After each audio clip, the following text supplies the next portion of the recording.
Not yet. Oh, yeah, that was it. That was it?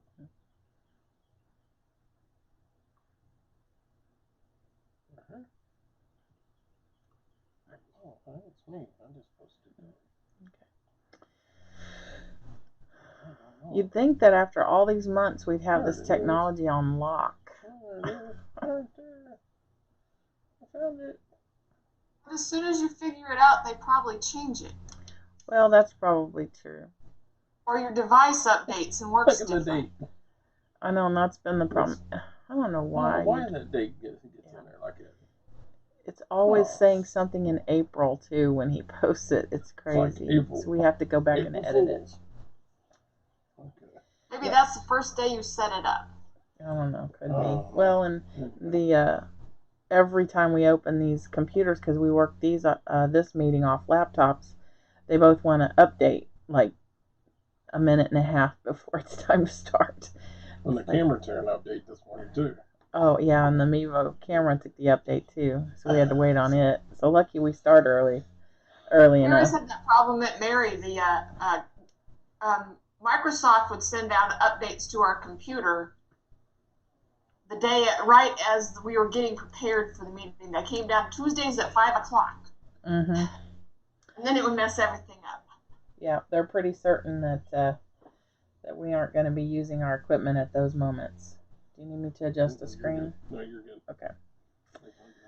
Okay. All right. Well, hopefully everybody's fine. It's a little cloudy, a little cooler. So I guess those are good things. We don't open the front door and feel like we're immediately just stepped out of the shower. At least so far this morning. Are you guys back? What? We're not. Are we back? I thought I saw a post where you were like in Branson or something like this. Oh, we did. Brian did post that yesterday, but that is like our favorite place to run away to. So every time we feel like we need to run away, we look at that picture. I see. So yesterday was a runaway day, and as you can see, my background is showing that I should be at a beach somewhere, and I'm not. That's where we should all be. Yeah. I see Ron's back from fishing. So that's all good. All right. Well, I guess he's got Facebook Live up, and so I'm going to go ahead and get ready to get us started this morning. Looks like I still got a couple people coming in, but... Kim? How's Dawn doing? Dawn is doing well. We had an outing to the doctors yesterday, and he actually walked in the grocery store with me, so then he came home and took a nap. Well, that sounds about right. So that's good. Good, positive, good. What? Okay. All right. So he says he's got it going, so I'm going to go ahead and start sharing our screen. What's the matter? I was just looking at the comments already coming in. Oh, Brett's saying in Facebook, he said Windows updates come out on Tuesdays. There's a way to schedule when your update's applied, but eventually they're forced. Oh, okay. Well, I guess we're gonna have to work on that. have to hire some staff or something. Which, yeah. All right. So where is my share screen? So this week we are going to talk about the Housing Authority. Hopefully everyone is interested in that subject. But in the meantime, we will look at some stats. So, as you can see, PowerPoint had a new psychedelic template. So I decided to wake us all up this morning. Bright colors. Whew, very bright. So here's our stats, typical as it has been every other week. Not seeing a lot of craziness. Really steady, solid market. 1,100 new listings, pretty much the same. Not really terribly off. 1161 pending. 286 show for backups. 1146 solds. 160 back on market. So pretty much about as stable of a market you're ever going to see in something like what we're going through. So nothing crazy going on.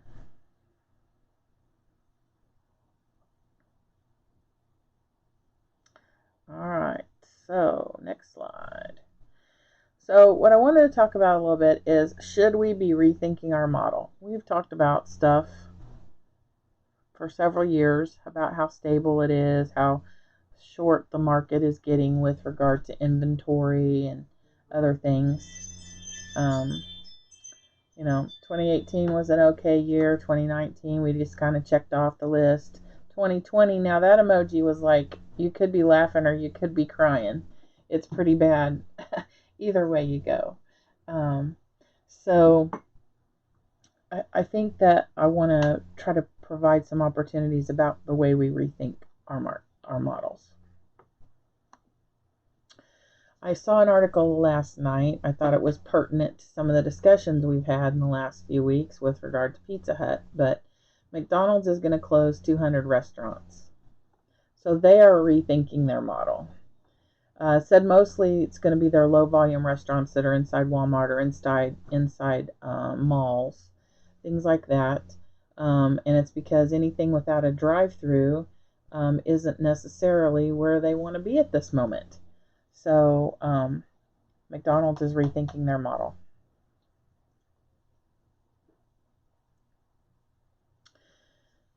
And I wanted to consider a little bit what we've learned.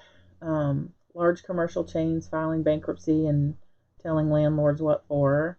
McDonald's is closing some of its locations. We're hearing that there's stress on tenants, stress on homeowners. We expect municipalities to be raising taxes to cover losses at some point. So we've got lots of different things that need to go into the recipe of how we reshape what we do. Sorry, I had a blank slide. So then I thought we maybe want to look at a new approach, looking at all kinds of ways to change our approach. And so today we're going to talk about maybe program participation into some of these voucher or assistance programs might be something that makes sense in our redirect of what we do.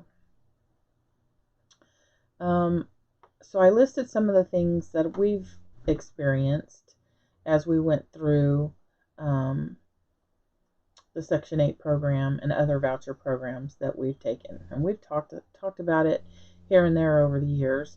Some of the pros and cons of inspections are they're annoying. They add additional costs because we have to fix things on the spur of the moment. But they do allow us to be in compliance with the city mandates. So if we put it as part of our regular routine, then we don't have to necessarily worry so much about what the city's going to mandate, because typically they leave the individual property owners alone that have gone through independent inspections through the Housing Authority. It helps us keep up with our maintenance, and it allows us to regularly inspect our assets, which sometimes we neglect when we have long-term tenants in. Frankly, I think that's just typical. It will assist with the stress of the market, not our stress necessarily, but the stress of the market. It helps create affordability for occupants because rent reasonableness is investigated regularly. Maintenance basics are more evenly watched, and the agency assists with mandating tenant behavior to a degree. And I'm going to show some of their documents later on in the presentation so you can see it. Guaranteed payments. So you get monthly on-time payments. It may be 100% of your rent. It may be not 100%, but at least the portion that the government's responsible for comes pretty regularly. There are minor exceptions when issues arise, but for the most part, we've not had problems in many years. And rents are mandated to a reasonable level. So you may not get the highest rent on the block, but you're going to be mandated into a reasonable level. Any thoughts or questions about that so far?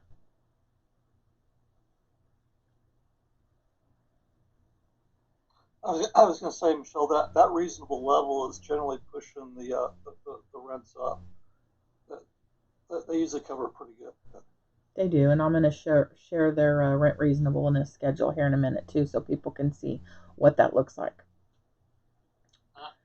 I kind of see the rents that they pay, kind of their, as we have rising rents, they're not rising as fast as the rising rents. So, I mean, they're still reasonable, but they're not rising as fast as the regular rents. Right. That's kind of what I see. Yeah. And that's one of the trade-offs that we get with the guaranteed assistance versus, being able to every 30 days change it with the whim of the market. All right. So people might say, well, how do I even begin? So I wanted to kind of give some resources so you guys can screenshot it or photo it, or you can come back to the presentation.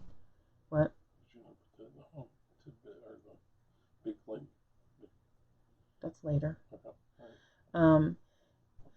Sorry, Brian's seen my presentation before, so he's asking about stuff in the future. So on the left column where it says local agencies, those are the 4 biggies that are local to us. The Kansas City, Missouri Housing Authority, Johnson County's Housing Authority is on their main page, and you have to kind of dig under their tabs to get to it. WICO has its own, and Independence has its own. Then you want to add advertising, because you don't get to, we're not project based, and we're not a big complex when we're single family scatter sites. So we have to advertise for the tenant. The tenant has to want your place first before you can go in the program. So there's advertising places. I messed up. I was going to do Go Section 8's actual website, but I missed it, and I just left that tab there. Sorry. But you can Google it, Go Section 8. Socialserve.com is not available right here at the moment, I don't believe. I know Kim was doing some research into that for the Regional Housing Alliance, because we were looking at who could underwrite that and bring it back, because there was a cost to it that the local housing authority didn't want to underwrite or had taken out of their budget, something. So I don't know if you want to speak to that, Kim, or not, but when I talk to them, our whole entire website for the Kansas City area is still in their database. All they have to do is turn it back on. But what I got, they had some different plans. One was a full service plan where if we're going to advertise stuff on their website, they have staff to help us figure out how to do that. Or they can offer it up at a price that had no staff and you just go on and figure out how to use the website, which was considerably less, but still it was just really expensive if the other website works. So if the other advertising platform is working, it didn't make sense to me to pay for SocialServe on top of it at the prices they wanted.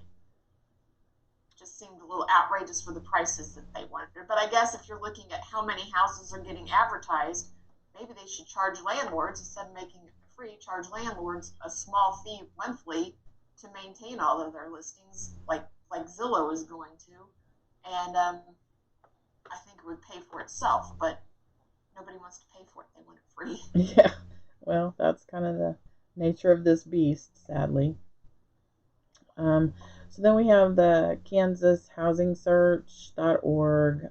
We have the HUD site and KC Metro Housing. Those are places to advertise on, along with our regular, market things that we do. Michelle? Yeah. So I've been working with Pam Harris. She's in charge of the housing authority for Johnson County, and she put together like a collaborative group, because this is a concern for a lot of these programs, is they can't find landlords that want to do it. And so she put together a group that Phil and I have been a part of. We've been meeting for the last 4 or 5 months, and she's putting together a workshop. There's going to be a landlord workshop, and there's going to be a tenant workshop in October that'll hopefully demystify a lot of these programs. And what's cool about it is they've been asking us questions like, our concerns and things. And so we've been able to bring up things like the inspections and, the timing, like we need things to move quickly and not take forever and different things like that. So she's going to put on like a landlord workshop that some of these organizations are going to speak at and different things like that. And then on the tenant side, she's putting together something for tenants that are in these programs to come to, and then they can get like a certificate that says they've been through the workshop. I'm actually going to speak to them on just like resident responsibilities and things like that. So that's a cool thing. She's going to send out save the dates and stuff. So if anybody's ever interested in that or learning more about it, I think it's a good place to start if you just are interested and want to learn more about the programs and things. It's free and it's going to be on Zoom. So we'll send all that information out. But it's been a good group just to try to mesh that relationship between landlords and these, voucher programs and different things. Yeah. That's great. We've been doing the same sort of thing with Ed Lowndes from the Kansas City Housing Authority as well. So, yeah, I think there's progress to be made and discussions to be had with landlords, kind of demystify, like you said, and get that where people understand. That's awesome. And then the last part that I had on this slide was add that you will accept your vouchers in your advertising. But you need to be prepared to fill out forms and inspections and learn the program and the timelines. And it's going to take a minute for you to get used to. It's going to take a little bit of learning curve, but it's really not as difficult as it sounds.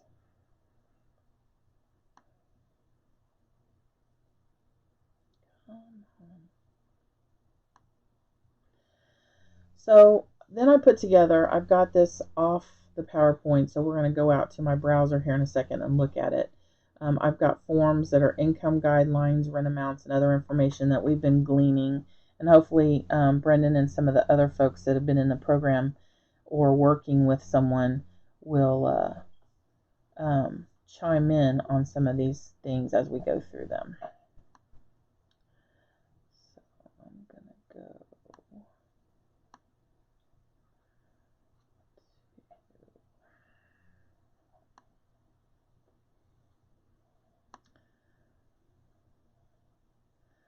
All right, so the first one I have is the income limits documentation. So this is what the income ranges are that qualify in some form for assistance via HUD. Does that surprise anybody?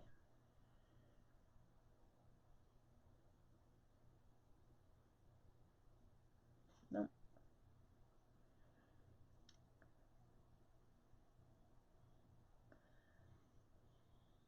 Then they have their fair market rent for different areas. So you can see in the Missouri, Kansas, HUD Metro fair market rent area has Johnson County, Kansas, Leavenworth County, Kansas, Lynn County, Miami, Wyandotte. Missouri is Caldwell, Cass, Clay, Clinton, Jackson, Lafayette, Platte, Ray are all in our metro area, our fair market rent. So we all share the same rent numbers. When you get beyond 4 bedrooms, I have another list. It says 5 bedrooms goes to $1,713 and 6 bedrooms goes to $1,937. Now, what you need to know about that number is that fair market rents include utility allowance. So if you want to get rent reasonableness and prove that you're at the highest level of what they say fair market rent is in the area, you also have to include the utility allowance. So I don't let them give me the whole voucher. I don't know about other people because I have not found that it is good for me on a single family independent scatter site house to accept the utility allowance because it doesn't cover it. In an apartment unit, I could see where it would cover it, or possibly in a townhouse or a, shared space unit of some sort. I could see where it would work, but I have not seen how to get these things work. So this is their chart for what they do for utility allowances. So you can see that if there's natural gas heating on a 3-bedroom house, they're going to get $21 for that. If they have a natural gas stove, they're going to get $4. If there's an electric stove provided, they're going to get $13. And this is a monthly stipend that's their utility allowance check. Air conditioning in the unit's going to get them another $27 in assistance. Depending on what kind of water heater you got, it's $8 or $27. They get a water allowance, a sewer allowance, trash allowance, and I'm not sure about the range microwave and refrigerator thing. It's an odd number I've never seen before. So, you know, it varies depending on the size of the unit, how much utility assistance they're going to get. But I don't think that really would cover it if that was a $200 or $300 electric bill for the month because they were running the air. That $27 isn't going to help me much as a landlord. So I don't typically take their utility allowances. I let the tenants receive those utility allowances and then use them to offset whatever they need to offset. Any questions or thoughts about that? Has anybody ever seen this before? So we typically look at that fair market rent document and go, oh, okay, well, I can get $1,490 for my 4-bedroom. Well, it's $1,490 minus the, $122 for electric heat and $15 for gas cooking and all those other things. So it usually adds up to a couple $100 that comes off of that amount. But that doesn't mean, and that's the other thing that you have to be aware, just because they put out a fair market rent schedule does not mean it's capped. So the other thing that the program, and I'm not sure if Brendan, if you're having that discussion with your housing authority, but the discussion about the housing authority is that their goal is to integrate families with assistance into every kind of every different kind of neighbor, anywhere, that you have a house that you would put into the program. If you prove rent reasonableness for the area, they will likely give you a rent amount that's outside that. Now, I'm not going to say 100% of the time it's going to get approved, but the goal is to be able to provide these families with the leg up to live in the areas that they want to live in, even with their assistance. Something that's very commonly easy to do because it's going to take landlords that are willing to buck the system, and it's going to take people inside the housing authorities willing to bend a little bit to make it work. And I think they are.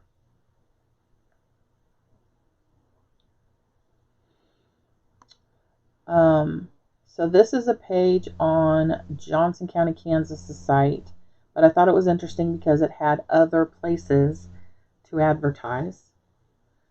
It's basically for tenants to look, so then we would use those to advertise.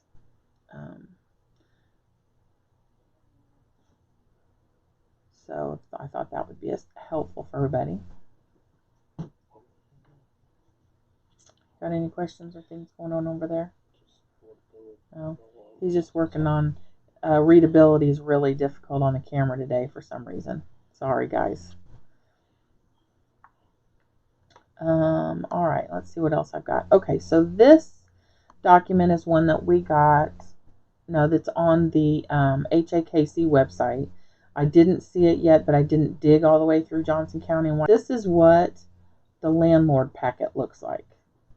It's 18 pages long. They'll send it to you in the mail, or you can download it off of one of the sites. And it basically shows you a full overview of everything that they're doing.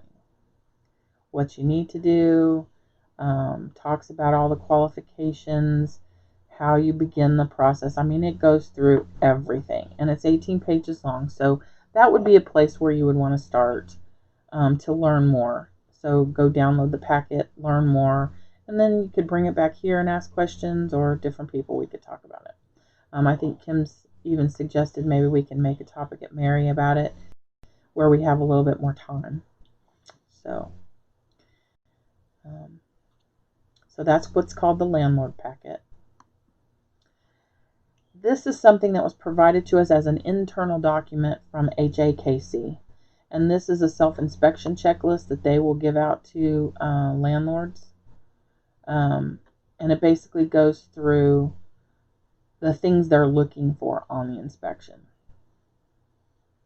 So, Brad, the packet is on HAKC, and it's called Landlord Packet.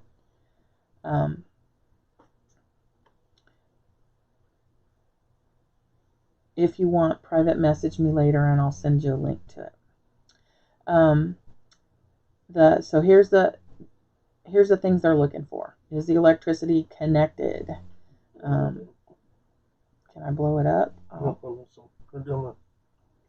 the side, doesn't it? Make it bigger. People can see it. There you go. See if that's better for everybody. Sorry.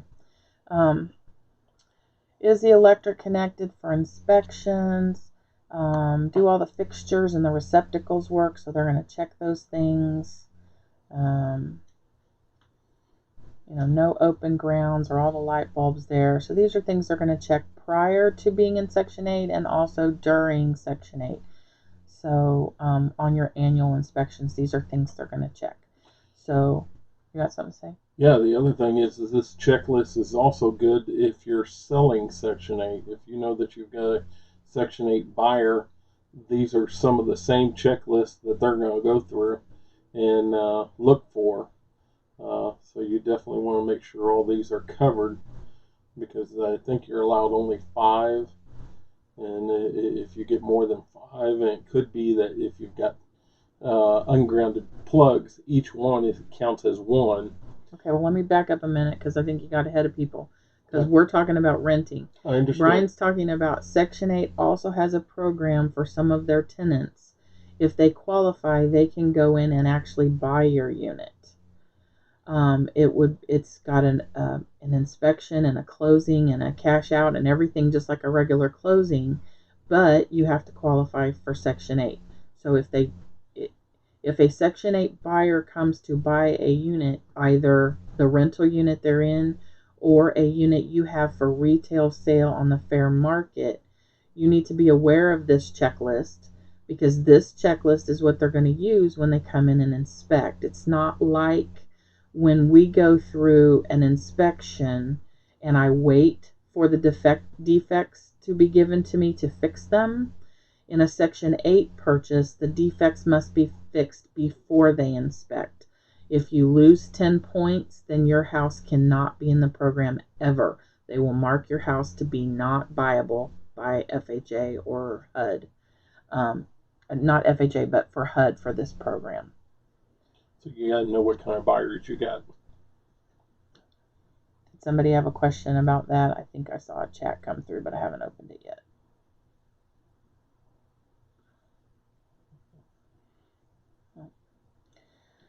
So then there's other things in here. Are the flue connections sealed and filters in place? And let's see, I got my chat. Oh, Malia says you get 13 issues before your inspection is inconclusive and fail. That is for rentals, not purchase. And I believe that's the same number. They use, it's either 10 or so once you hit those points. And if you have ungrounded, you have 2 wire throughout and there's ungrounded plugs, every one of those is a point. So you can actually lose out just from one defect, but it's because it's on multiple outlets. Alright, let's see. Is the central air functioning? In the bathroom, does the toilet flush and flap seal properly? All of these things are things. So, Brian knows, and many of you do, who do Section 8, you have someone there, either the owner or your handy guy or both are all there. the morning of, the day before, making sure you're covering all this stuff so that when Section 8 comes out, you can get an approval and not have to have a second inspection. If you're missing your toilet bolt covers, they are going to call you on it every time, guys. Ask me how I know. We have stock in those things, I'm telling you. And they even dinged me for the little white caps. Yeah. The lug nuts. Yep, that's the ones. That's the toilet bolt covers. We always have to have at least 3 or 4 packs of those laying around just because I don't know where they go. I don't know if the kids decide they're going to play games with them or what it is. You almost need to, like, Gorilla Glue them down. Hey, Gary at the Housing Authority was doing a thing where for $50 he'd come through and pre-inspect it, which was worth it, I thought. Really? Well, it's sort of a side gig he's got going on, that he'll go through and pre-inspect it for what they would kind of look at for Section 8, and there you go. Yeah, wow. You have his contact information to share? Let me see if I can find it, and I'll put it in the chat. That's cool and interesting. All right, so let's see what else we got. Does the water heater work? Is there a TPR valve and constructed properly? It just kind of goes on and on. So this is basically your self-inspection things that you'd have to go through. It's not terrible. It's similar to the same list that Casey Health Department put in their Healthy Homes. 75 items or so that they put in as a self-inspect. So they're very much wrapping around the federal program since it already existed. Hey Michelle, I see this as a big hurdle, and I've brought it up in our meetings because, the lists are so long and complicated that I don't see landlords wanting to spend, every time they want to put somebody in there, they're going to spend $1,000 making little updates on a house that's in shape already. And some of these homes are, 60, 70 years old, and so they're not perfect. And so I've brought that up several times, plus the timing of it. So if you have an inspection and then fail, then that delays everything when you could rent it to a non-voucher holder quickly. So we've had discussions. I think a lot of it's up to the inspectors and how detailed they're going to be in things. But I think this is a big board. So it is, but that's why I wanted to bring it to everybody's attention, because I think what happens is that we get we get nervous about what we've never seen. And so there may be some people that won't want to do this and won't want to follow the rules. This is but there are lots of us that have city properties that are extremely old, and we've figured out how to manage. So I just wanted to bring it to everybody's attention. But I do agree that it's a problem for some people that are looking at things from a different lens. My thought is that as things continue to go weird and sideways for us with regard to the tenants, the tenants unions, the tenants groups, the anti-eviction, everything, that really the way to protect is to have maybe not our entire portfolio, but maybe some in the program that's kind of as a protection mechanism to make sure that there's income coming in. Because if for some reason you get the virus of people who buy into that you don't have to pay rent now till 2021, in some states that's when they're expanding their eviction moratoriums through, or attempting to, that you'd want to have some protection. So that's why I wanted to kind of get it out there for folks. Let me go back to here. Oh, I'm there. So that was that. Is there another page? So anyway, so now I wanted to have discussion about those sorts of things, like what Brendan just said. Who's got issues with it? How do we how do we make that known to the agency? How do we think we can affect change in the agency? And if we do, we're probably going to have to get it at a national level in order to correct it, because the local agencies aren't going to be able to fix it. Also, if you screenshot this or take yourself a link, those documents that I put that were on my browser, I've put them in a box.com link, and there's the bit.ly to it. So if you want to do that, or I can also put it in the chat here. Let's see if it'll let me. It's not going to let me copy it. Anyways, we have it out there. So now I'm going to go back to the picture of all of us together. All right, Brian's typing here. He's trying to type the link into the Facebook real quick.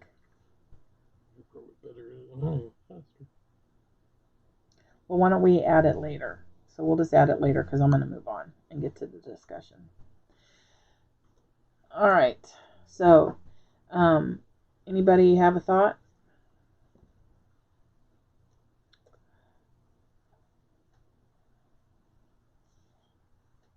Well, I'll start. I've got a couple, it's not my whole portfolio, but a couple Section 8 properties. And with the COVID and all that, it has been reassuring to know that I don't have to worry about that income coming in, that that's taken care of and not one of my problems.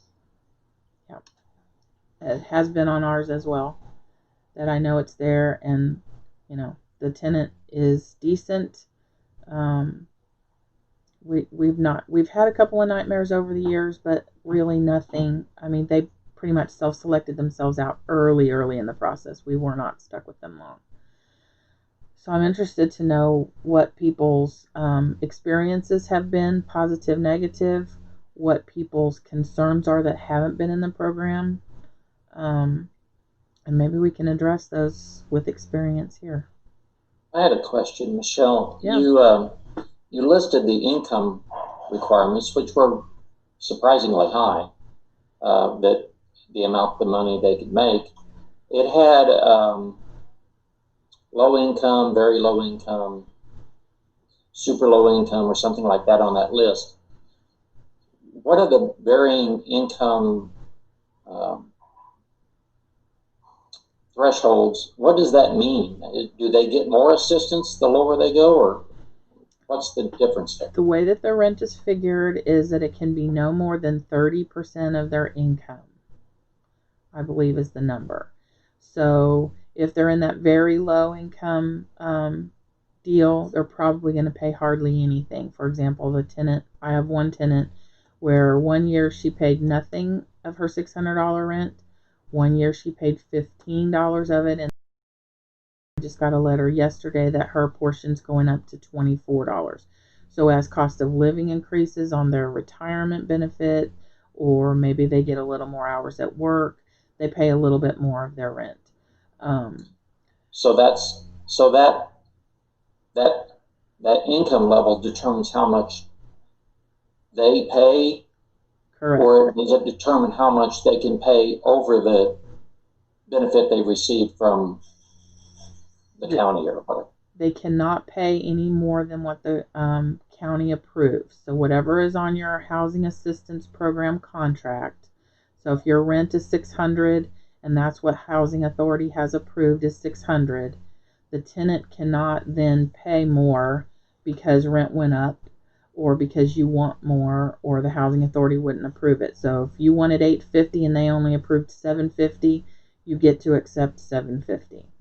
And if the tenant is below whatever their levels are, the most that they would pay is 30% of their income. Sometimes they have a housing choice voucher and they pay 100% of the rent because they've earned more, and then at some point it falls off. But usually there's some extra that the state kicks in, or that the federal kicks in. Hey, here's a thought that I know I had brought this up when I met with the director. Gosh, it's been many months ago. you don't know what the split is until you're already into the process. And I would like to know ahead of time if I'm only getting $20 a month from the tenant versus the entire thing from the tenant. That makes a difference in whether I want to rent to them or not sometimes. So if that's something you can pass along, let us know what the split is when we're making that decision. That would be helpful. I can ask them, but I'm almost going to 100% guarantee you that they're going to tell you that's an invalid concern. That if you look at their income in your pre-approval process and you know that they cannot pay more than 30% of their income towards housing, you're kind of going to know that in advance. They aren't going to want to tell you because they're going to consider it a discriminatory process. It's kind of like that thing that Casey Tenants was trying to get. I can't remember what they called it now, but source of income. They think it's discriminatory to look at their source of income. When I talked to them back, gosh, it was maybe Christmas time, they seemed surprised that we didn't know what the split was. Well, and that's some of the discussion that we've had as well with Ed and some of those. They can't see what's on the landlord side. They don't see what's on our portal. Right. And those sorts of things. And so that's been some of our discussions with Stacy and us in the when we have these KCRHA meetings with them. And sadly, the new guy that came on, that we waited and waited months and months for him to get seated in his position, when we had a meeting with him last week or the week before, he didn't show up. Surprise, surprise, the next, when we reached out to Mr. Lowndes, found that the new guy, Mr. David, whatever his name was, had abruptly quit. So we don't have that interim person. So we're still dealing with the head of Kansas City Housing Authority anyways. Michelle, can you talk a little bit about what's the process for selecting the tenant that comes into your Section 8 property? Do you have to take the first one that comes along, or how does it work? No, you don't have to take the first that comes along. I'd say as long as you have a written process of what your guidelines are and what your requirements are, it's pretty simple. Whatever you use as your criteria, as long as it meets fair housing and those sorts of things, is fair for this. The thing is, you have to be really careful that you're not discriminating in some form, and I'm not exactly sure how to put it. Maybe somebody has a better way to put it. Honestly, I don't care one way or the other what the person is. If someone comes in and they're saying, well, we're a voucher holder, I'm like, great, go through the process. If you pass your background screening and you don't have evictions and things like that don't meet our screening criteria, then let's go forward, as long as it's going to meet you're going to cover my rent.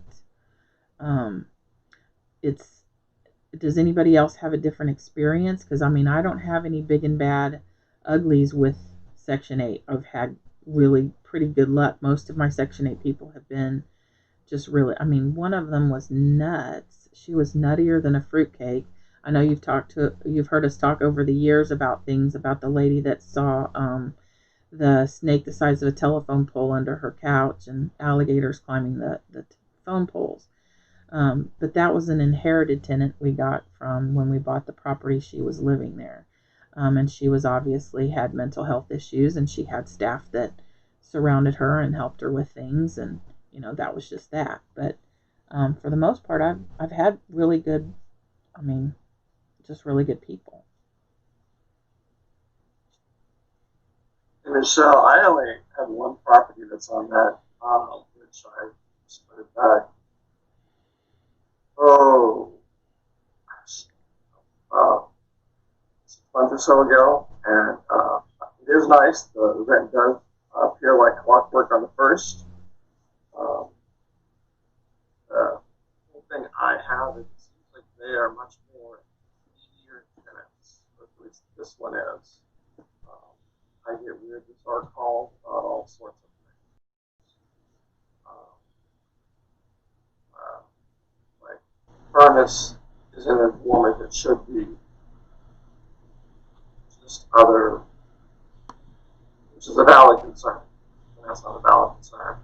But just other weird things like the refrigerator wasn't frosting right or something like that. Or I don't know. I just get calls from this tenant probably at once every 2 weeks about weird bizarre things. So Well, that's really my experience. that does happen sometimes, and I think that's mostly a conversational. I think Brian experiences that more often, and he just kind of goes and chit chats and says, "Well, this is what you should expect," and he kind of teaches them a little bit, because you have to also know that some of these people maybe have never lived in a house before. I don't know your experience with your tenant, but we've had a few that have lived in apartments, or they've been in the program a long time, but they've been in an apartment where things were different. And so you just kind of have to gauge that from looking at their history, and maybe ask some questions. Have you ever lived in a house before? That will help you know what you need to teach them or guide them or direct them away from. Oh, we just rented one of those houses at one of our houses to two teachers, or one of them was a teacher and was I forget what the other what he did, but they've never lived in a house at all, and they lived in it. They started moving in, and didn't know what to expect. I mean, they were happy, but there were some things going on that they didn't even know whether to tell us or not. And it just happened to be that we were doing a walkthrough again, a follow up, and he pointed out a couple of things, and I said, "No," I said, "that's unusual, and yes, you need to report it." And he said, "Well, we've never lived in a house, you know. They We've were not always lived Section in, 8. That was a market renter. that was just a market renter, and so." You know, you got to look at where these people come from. If they've never been in a house and they've always been in an apartment takes care of itself, you know, To a degree. To a degree. But these people just rented their first house, enjoyed it, and they just, but they didn't know what to expect on the outside. What was things was happening on the outside versus what was happening on the inside. So it was like educating some of these guys. Hey, Brendan, did your program that you were talking about for training the tenants and landlords, was that Johnson County or Jackson County? It's Johnson County. And what I can say to that is the one thing I have learned is maybe answer a lot of questions is, so the voucher holder has a contract with the whatever the program is, but the landlord then has their own lease and contract and everything with the tenant. So the only recommendation I would have is just treat them exactly the same as you would anybody else. So either they're a voucher holder or not, it doesn't matter. You still screen them, you still sign a lease, you still expect the same things, you still do a property tour to explain to them this is how the house works and different things. Because just because they hold a voucher doesn't mean they know more or less than anybody else. So I would just recommend treating them the exact same way. It's just that then they have the back end of having some assistance. I agree. Yep. Yeah. You have to. And that's some of what they're trying to get through a lot of the discussions from the heads of these organizations. There's a bad connotation that if you take like Section 8, that you're going to get a horrible tenant. And what they're trying to say is that these people are not horrible and they don't treat properties terrible. They need to learn and how to take care of a property just the same way as everybody else. So they're not going to be worse or better than anybody else. No, I agree. Statistically, they don't wreck the property any more than any other tenant would. But it would be cool just because that's a perception, and it's a perception is out there regardless of whether it's based in fact or not. If we had a training program like that for Jackson County also, that would be fantastic. Your tenant comes with a certificate that at least says they sat through a day-long training saying they maybe have an idea of what not to flush down the toilet, and they know how to change the batteries in the smoke detector. Things like that would go a long way, I think, to comfort landlords and maybe rent to some of these people they hadn't previously. And we do have that program in Jackson County coming. I don't know if they've rolled out the first of the classes yet, but the neighborhoods department has the landlord-tenant university under the Healthy Homes program. They were going to have some of those kinds of simple classes, as well as they were tasked with making classes for landlords who are chronic abusers of the codes in the Healthy Homes program, where they were going to make them have basically Saturday school, where you sit and learn about how to not fail codes inspections for 8 hours on a Saturday. But that we also were able to work with them, and they were going to do some, this is what it means to be a tenant of a house. This is what it means to be a tenant of this. This is the things that you're responsible for. This is not a hotel, sort of things. So I don't know. I haven't looked to see if they've rolled that out yet. I suspect it's kind of on the back burner at the moment, but I know it does exist in the neighborhoods department under Landlord-Tenant University. Some of what I'm speaking on when I get to speak to the tenant side was everything from the very beginning of when they show up, dress appropriately, show up on time, present yourself well when you're viewing a property, just things like that, and then just explaining to them like how rents are set. The reason that they're set where they are is because the owner has a certain amount of expenses, and so that's why they're set. And then I have a resident responsibilities list that I give to all my tenants that they've asked me to share, just so that they know what their responsibilities are and things like that. And then the hope is that then they'll get like a certificate that they can go out and present themselves well when they're looking for housing. A lot of the problems that I see with tenants, I blame the landlord for, because they're not helping to train their tenants when they're going into a property. They're more either hands off or whatever, and they're not explaining what's expected of their tenant when they're moving in. And I just feel that there's some landlord training that could happen, that if that side was handled better, then the tenant side would be handled better as well. Kim, go ahead. I remember, maybe you can remember too, we had Mike Butler come in and talk about tenant management and being a landlord in general. And one of the things he has that was just little short 2 to 5 minute videos that he shares on his website for all of his tenants to go through all the little issues that the tenants don't know. So when they have a question of, how do I turn on my furnace? How do you change a furnace filter? What am I supposed to do? They just click on it and watch the video. And there was a resource out there that we could all share. We could all get together one afternoon when we can all get together again and just record a whole bunch of videos, or maybe we do them on Zoom with our cell phones, and we could create a series of videos that everybody could share with their tenants, just a resource like that. And I'm sure there's something out there on the internet if we hunted for it long enough. Yeah, I think that's a great idea. Brian was just mentioning that we had those with Mike Butler, and I tried to implement the whole tenant training pre-boarding process, but I was having a horrible time getting my property management company to just do it, because he has a whole onboarding video process that says, this is the expectations when you are a tenant of what it takes to be a good tenant. And it was set it for 10 minutes and let them sit and watch all of those expectations, and I could never get the property managers to complete that task. And so that was a problem for me. So we just kind of took that back on ourselves. Well, and then the other side of it was the lease, going through the lease and reading the lease to them and letting them initial each part, that you understand what this says. At least the critical stuff. The critical stuff, where they can actually see. And it was just too much for the property managers to do, but we got it done on a few, and it worked out. Those tenants were real good tenants.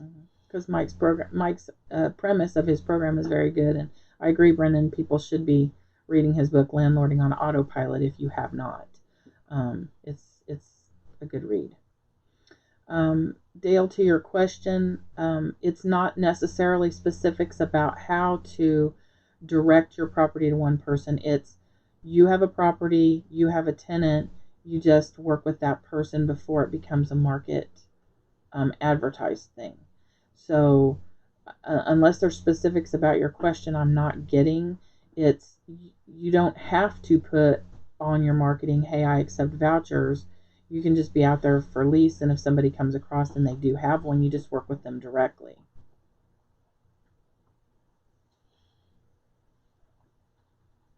You still want to be aware of the other agency vouchers. Yeah, so Brian's correct. There's other vouchers, not just the housing authority. There are vouchers from Restart. Travis, I don't think is here today, but Travis Rash from The Whole Person has vouchers from different programs. I think most of them are housing authority, but some are from different programs. So many nonprofits in the city have different things. They may have mental health vouchers. They may have vouchers for all kinds of different things, drug treatments, programs, different ones, and they're all available. The problem with the other voucher programs is that HAKC and the Housing Authority has a very long, well-established program and funded. The other programs may not necessarily be ones that have multi-year funding. So you could get into a situation where that agency doesn't have the money to fund something. They shouldn't issue a voucher that they don't have the funding set aside for, but it doesn't mean that it won't happen. Some of those are even with like City Union Mission and different ones where they actually help those guys get 6 months worth of rent, and then they set that voucher where they can go out and look, and but it's only guaranteeing the first 6 months of rent. So, act accordingly to that. There's times that we've taken those vouchers and asked them to pay in advance and stay ahead for at least the first year, and it's worked out on some of them.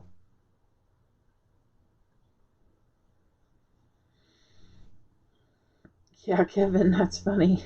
Said my property manager should create how to set a mousetrap video. They've gone to a tenant more than once to teach them that skill. Create the YouTube video and send it to them. Yeah. We'll have to do that. We'll figure it out and say, 25 cents every time you have to show this video to somebody. We make some money.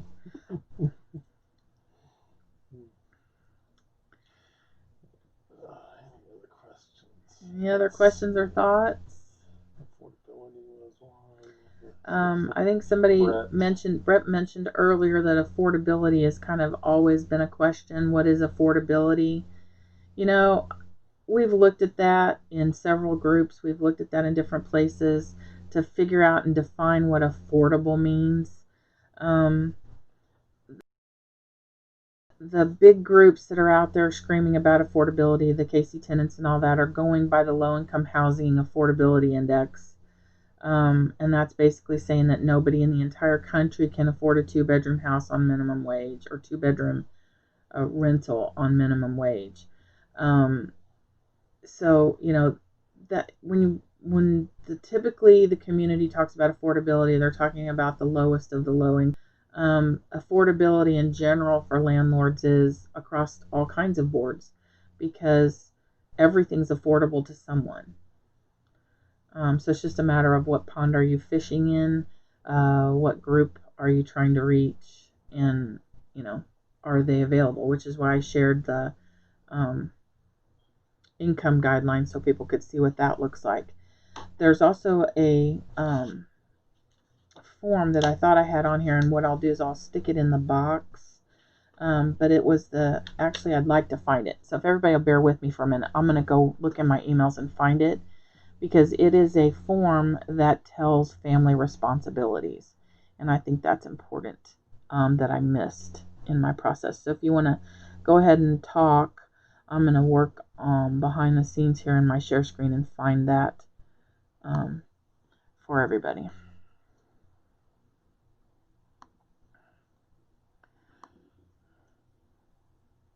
They're being quiet. Well, they can be quiet. Facebook's I'll gonna hijack your meeting. I just want to let everybody know that Brian and Michelle have graciously agreed to be our speakers in August and give us a more in-depth or longer presentation on seller financing. So I hope you all can join us and support Brian and Michelle. And I have a special link for all the WinVestors members if you're not already a member of Mary, so that you can get into the Mary meeting for free. So. That'd be good. Yeah, we're looking forward to that. It's taxing our brains together, but how we're going to present this. But we wrote out the Seller Finance KC page, and we're still adding to it. We haven't totally opened it up, but if you guys haven't seen that Seller Finance KC page on KC or on Facebook, find it there. Watch some of the videos. We're rolling that out. We've got several that we've met with that's got properties that we're working with, as well as we've got pre-approved buyers that are looking for property. So doing all that and putting Mary together is going to be real good. So if you've ever considered seller finance or what seller finance is, we're going to give you a deep dive into it and hopefully share some nuggets and that you can take something away from it. And if you have more questions with it, you can get involved with us. Sorry, I don't know why it keeps dropping out. There it is. So family obligations, and I cannot zoom it. I'm sorry, Facebook, but I will discuss what it is. Let's see what we can do. Let me see if I can. Don't. It's not going to help. You're just getting in my way of my mouse. All right. Sorry. He's trying to fix the camera, but it's not going to work. So, this is a list, and I will put it in that box link here in a minute. That talks about what the family obligations are, and I'm sorry I missed that earlier. Failure to supply information or documentation that HAKC considers necessary. Failure to provide social security numbers and submit consent forms. Failure to supply information required. It goes on and on. Failure to promptly notify HAKC and the landlord in writing when a family member or head of household will be away from the unit for more than 30 days.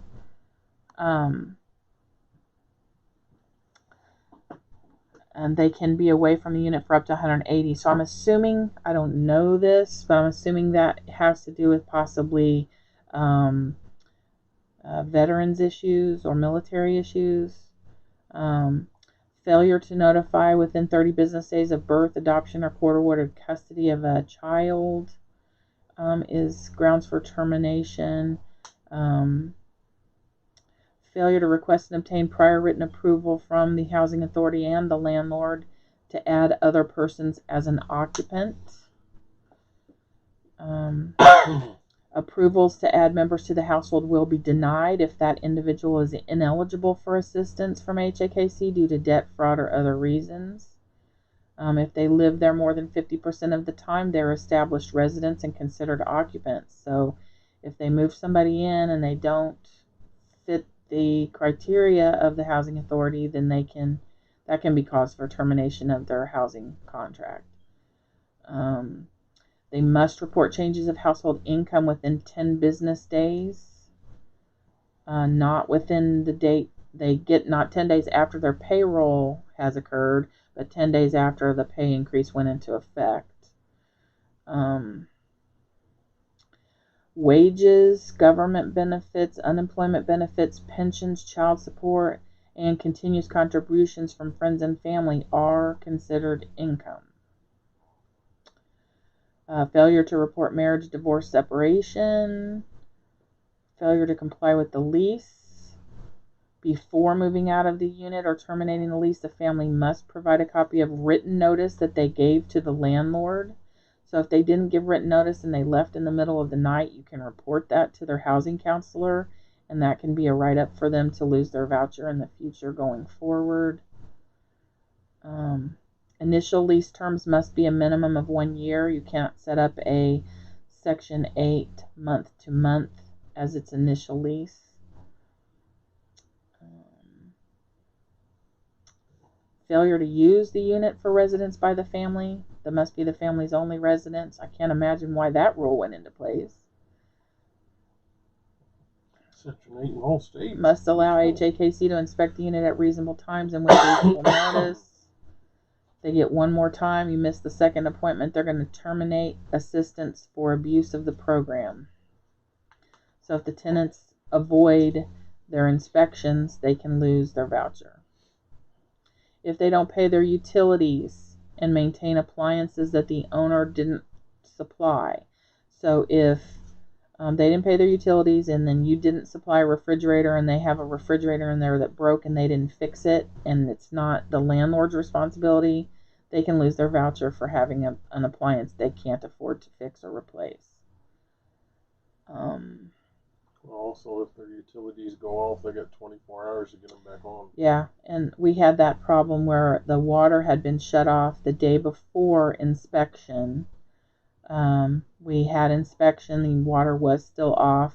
She had 24 hours to get it back on, and she did not have it back on the next day, and she lost her assistance. Let's see. Failure to reimburse landlord for damages other than ordinary wear and tear is a reason to lose their voucher. So if they damage the unit on the way out, you can report that to their housing counselor, and that can be counted against them, and they can lose their voucher for not paying you for damages that they did. So anyway, this goes on and on and on. Talks about what they must not do. It also talks about the arm's length of it. The family, including each household member, must not be an owner or have an interest in the unit.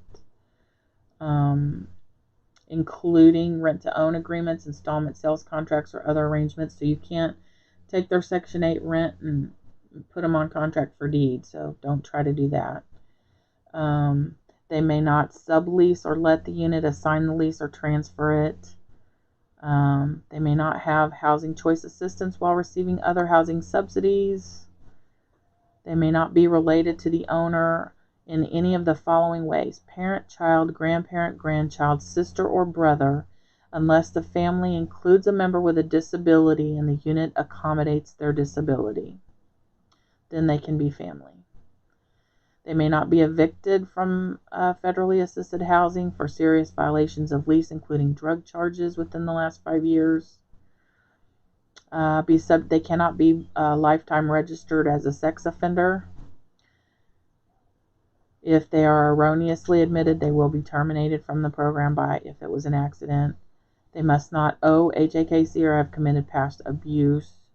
Be felons convicted of illegal drugs or criminal violent activity or other criminal acts that threatens the health and safety of other residents. So they must not commit serious or repeated violations of their lease, commit fraud, bribery, or other corrupt or criminal acts, participate in illegal drug or violent criminal activity while receiving assistance, be convicted of the manufacture or sale of meth on federally accepted housing, participate in drug use or alcohol abuse that adversely affects the health or safety or peaceful enjoyment of other residents, etc., etc.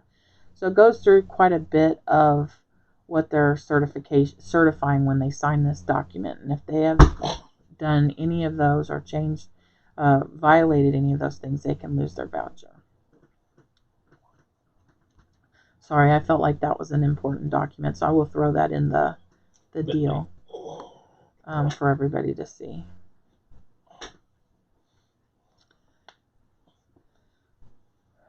Did that bring up any more questions or thoughts?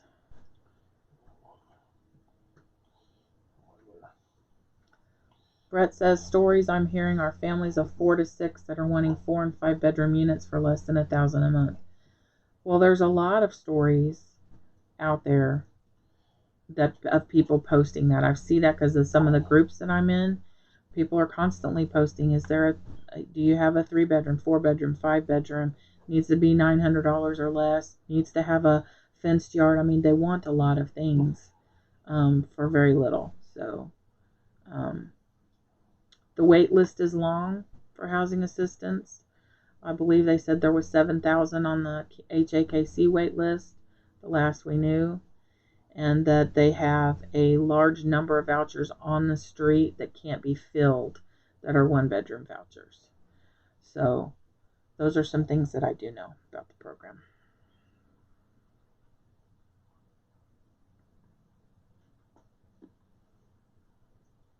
I have a question for you, Michelle. So if someone has a one-person voucher, they only get a one-bedroom place, or is it possible for them to pay a little bit more or get a two-bedroom? They may not pay a little bit more. You may let them have your 2-bedroom unit for the voucher price that they have, but you may not charge them more ever. People do it. I'm surprised they get away with it. But that's violating a federal program, and that comes with some significant penalties if you get caught.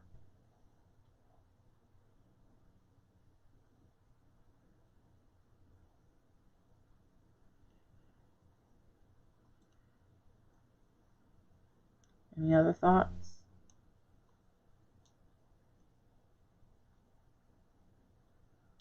Times that we've done this, we just make sure that, we went through the program as well as, utilities being in their name and everything, and just following some of those guidelines. I know that they didn't.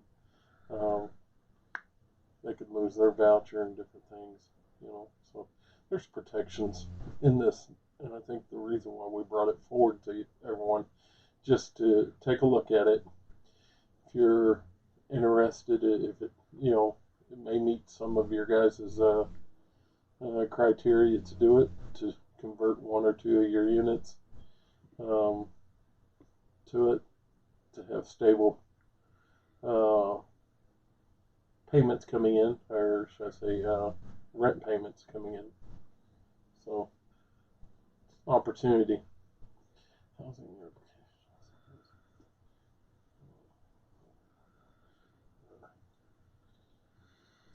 Brett's question is, housing applicants also have to be documented immigrants or citizens?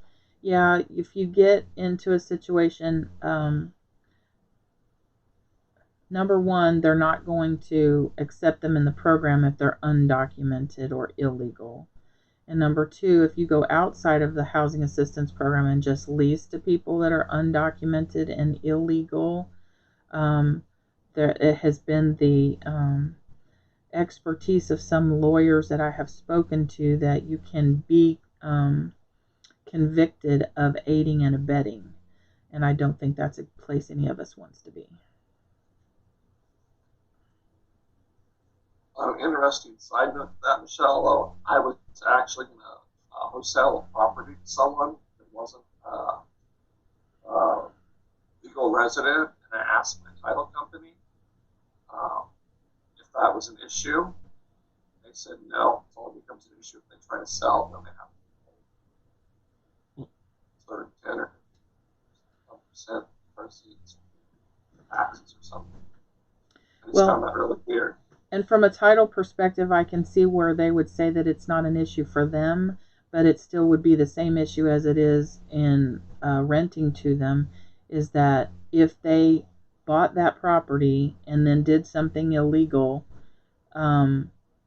if the government wanted to, they could come after you for aiding and abetting by selling it to them. Not that they will, but if it got, if it got really ugly in this country about certain things, I could see that people being made examples of.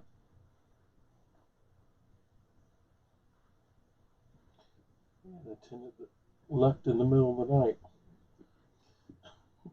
It was, yeah, way back in way early days of renting things. He had a green card though. Had a green card, they were here legally, but just in the middle of the night they packed up a box truck and were gone the next day. Neighbor called me and told me to give you, your tenant told me to give you a call and give you your keys. Yeah, they went back to the other country that they had come from just overnight. So I don't know if it was family issues or what, but they were gone. No trace of them at all.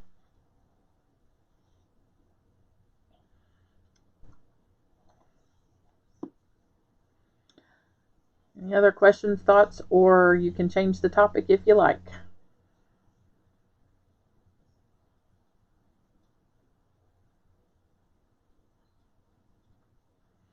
Nope. Anything new, Dale, that you need to speak on the topics we've talked about for a couple of weeks?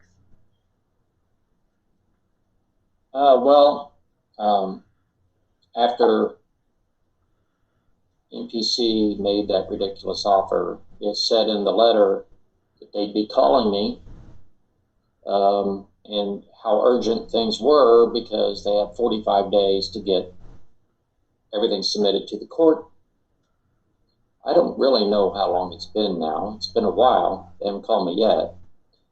So, don't know what to expect. Hurry up and wait. I did find out, though,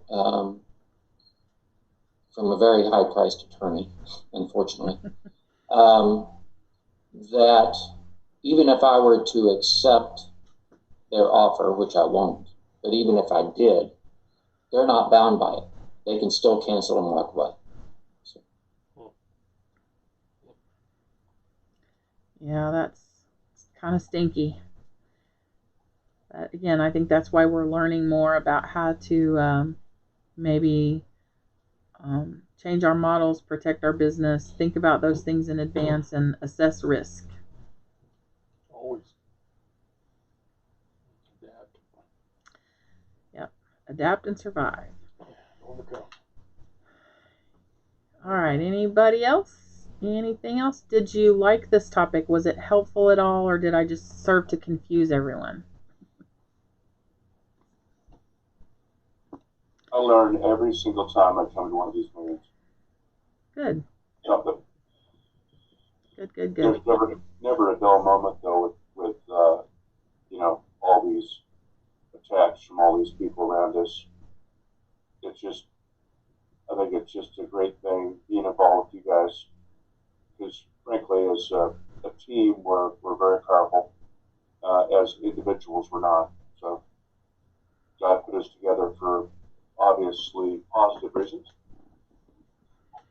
Well, it sounds like some of us have tasks this week to make little videos of things and maybe make a compilation that Kim and I can share amongst everyone. That might be a fun little thing. Kevin can make a picture of how to set a mouse trap, and maybe Brian can do one on how to change the batteries in your thermostat before you call for an HVAC appointment. Check. Stuff like that. I don't know. I may even have to do that for my parents. Hey. Or we could all just pick a topic, and we could probably find it on YouTube by somebody else, so all we have to do is share the link. Just share the link. Well, there you go. We could do that too. All right. So everybody that wants to do that, we'll make a thread in WinVestors and maybe one in one of Mary's groups, and we'll just all start dumping in little videos that we find. Short videos. Make them short. That way we can make a collage of all of them. I think that's a really good idea, though, because we've been under attack this whole time, and what better way to service our neighbors by coming up with some ideas to help them. And when they come back with their sticks and their rocks, at least we can say that we've been part of the solution the whole time, and this is just a continuation of what we do to service our community. And whether or not that is helpful, but at least we can go to bed at night and think that it was probably a pretty good idea. So you guys have some great ideas. All right. Well, sounds like we're going to have fun this week. So I think we'll get ready to wrap up for today, unless somebody's got needs to introduce themselves or has some burning deals that they want to share with people. We're glad to have those here. Kim. We have a new house that just went in MLS this morning. It is 13721 10th Terrace in Grandview. I believe, let me pull it up. I don't know anything about it. It's listed for $99,000. It is 3 bedrooms, 2 baths, built in 1960, 1,800 square feet. It's posted on Realty Resource, kc.com with lots of pictures.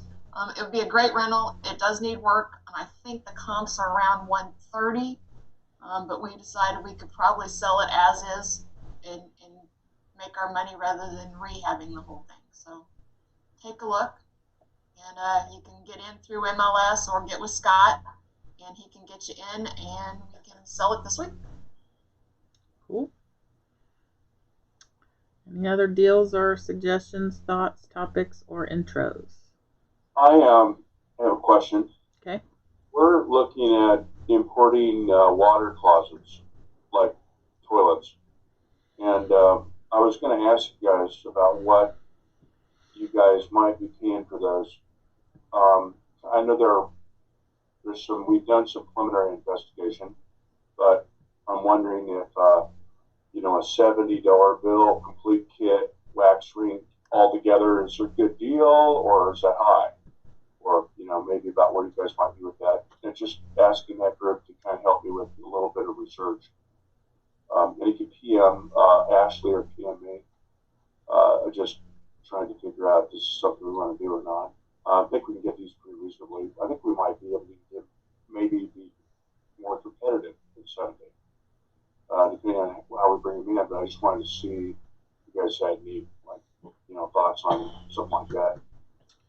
I'd say this depends on the height. If they're if they're standard comfort height, and also if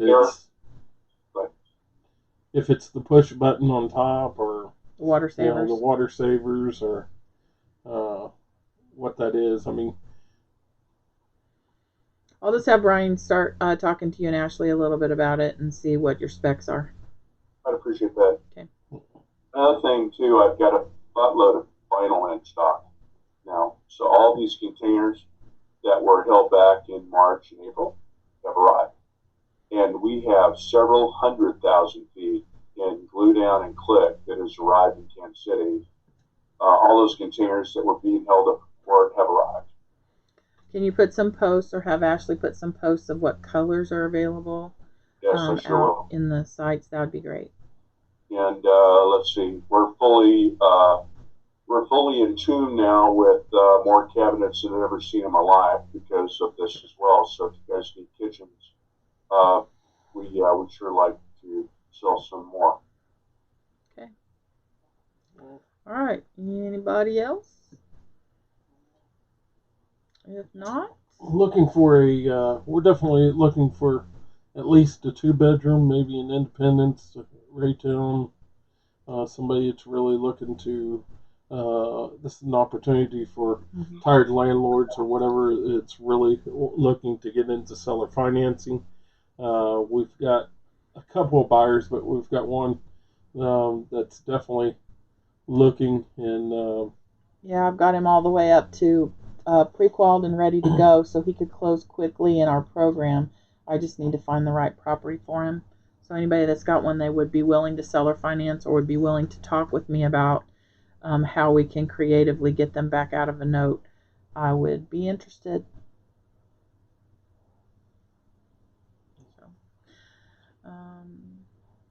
John Basca says, always remember, if you don't want to travel north of the river, I will buy almost any deal and save you travel time. All right, John, we got you. All right, well, if nothing else, if you don't break in here in the next couple seconds when I give you some silence, I'm going to let us all go. It's almost 11, and we'll get going with our week. Hope you guys have a great week. You all too. Thanks a lot for coming today.